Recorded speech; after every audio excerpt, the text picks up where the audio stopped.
the 1966 American Western directed by Howard Hawks and starring John Wayne and Robert Mitchum bore the big screen title of El Dorado.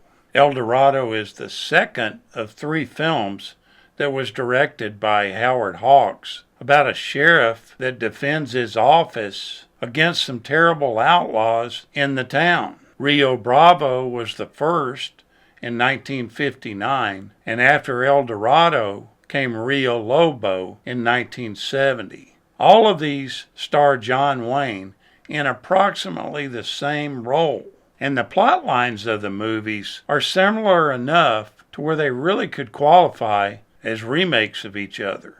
Dean Martin had originally played the drunken deputy in Rio Bravo, preceding Mitchum in the part of the drunken sheriff, and Walter Brennan played the wild old man role that was later played by Arthur Honeycutt. James Caan plays the newcomer in El Dorado, much like Ricky Nelson did as he appeared as a new gunslinger in Rio Bravo. Now, Robert Mitchum initially played the alcoholic sheriff as a weak and a pathetic character, but Howard Hawks didn't like that, and he decided that that was just too similar to the role that Dean Martin played as the drunken deputy in Rio Bravo. It was then decided that Mitchum would play the sheriff, J.P. Harrah, just mostly for laughs, more of a comedic figure.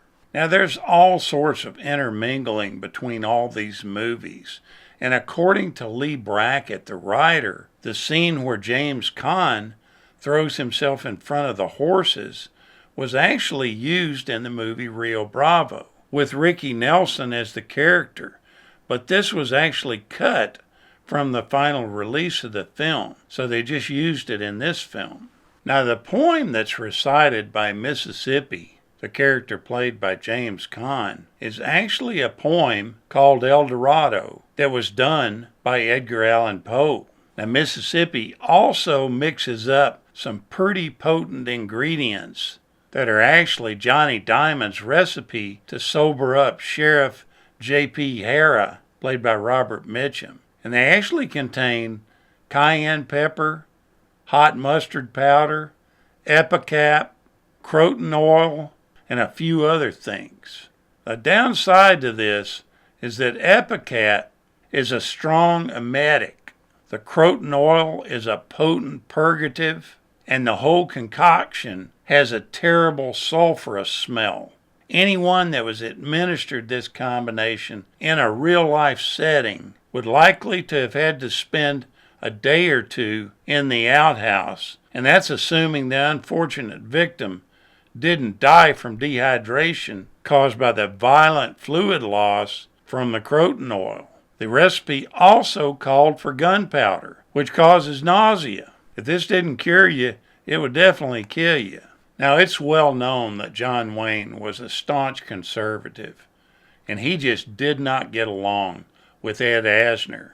And the reason was that his politics were quite liberal. They constantly were at odds with each other, and John Wayne actually called him that New York actor. He wouldn't actually call him by name. They didn't get along at all. Now, most of the second half of the movie takes place at night, which is a thing that Howard Hawks liked to do. This was his metaphor for getting old and showing the darkness that closed in on people, especially Cole, played by John Wayne, and J.P., played by Robert Mitchum, and also Bull, played by Arthur Honeycutt.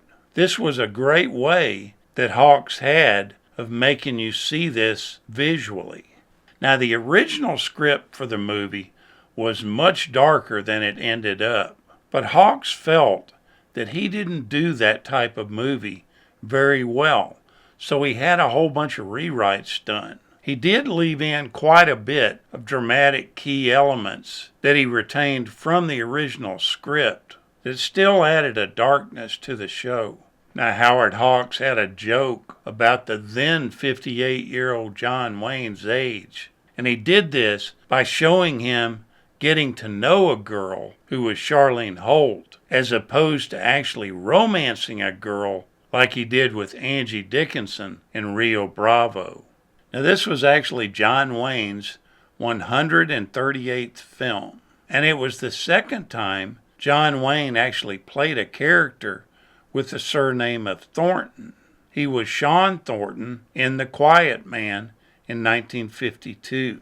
Other than an extremely weak reference to getting to the town of El Dorado, this film has nothing to do with the mythic city of gold sought by the conquistadors. The theme song, which Mississippi frequently quotes, has basically no relevance to anything. It's really just a basic romantic notion that was used to draw audience attention. And this was largely due to Howard Hawks' need to make it seem that this film was something other than a simple repeat of his own Rio Bravo.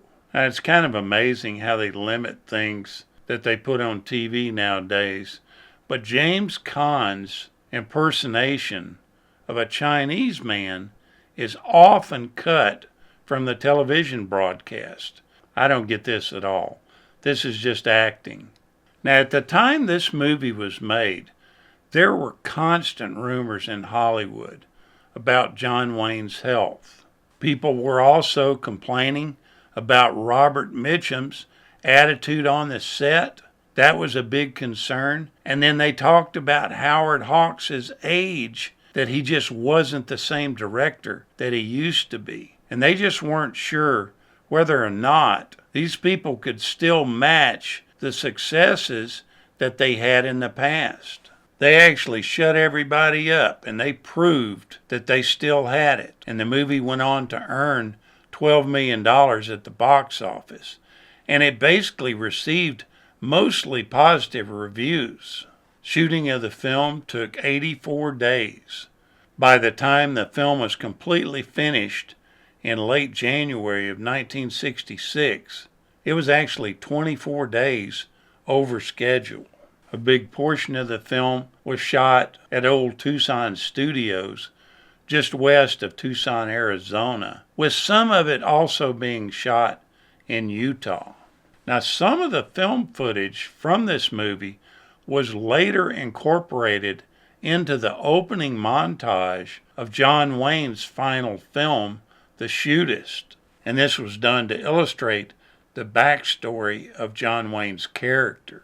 Now, as he often did in his action movies, especially westerns, John Wayne wore his Red River D belt buckle that Hawks had given him when shooting Wrapped on Red River. It can be seen in the opening scene where Robert Mitchum confronts Wayne in the washroom. Now, during some of the times when they had breaks in shooting, they would actually play chess. And during one of these times, James Caan and John Wayne were playing a game of chess. And James Caan actually accused John Wayne of cheating. This turned into a violent argument. I don't actually think fists were thrown, but it's been said that Robert Mitchum actually had to intervene and cool things down. That's pretty amazing to me, to think that anybody would call John Wayne a cheater. That's living dangerously. Now, in one scene in the movie, Bull, played by Arthur Honeycutt, plays his harmonica. Now, if you listen to what he's playing real carefully, you'll hear the tune that sounds like Love Me Tender. But it's most likely the Civil War song Aura Lee, which is really what Love Me Tender was based on. Robert Mitchum actually revealed in an interview that when he originally got approached by Howard Hawks and asked to be in the film, Mitchum actually asked him what was the story of the film. And Hawks looked at him and reportedly replied that the story really didn't matter because the film was going to have some great characters in it. Characters are what makes a film. You know, he's probably right on that, but a good story helps. Now, to this day, this movie still has high critical praise. It's liked by a lot of people, And it is a fun film to watch. It's kind of fun to see these three old pros put it all together in their old age and create another masterpiece. Thank you so much for watching, and we'll continue to chase the classics.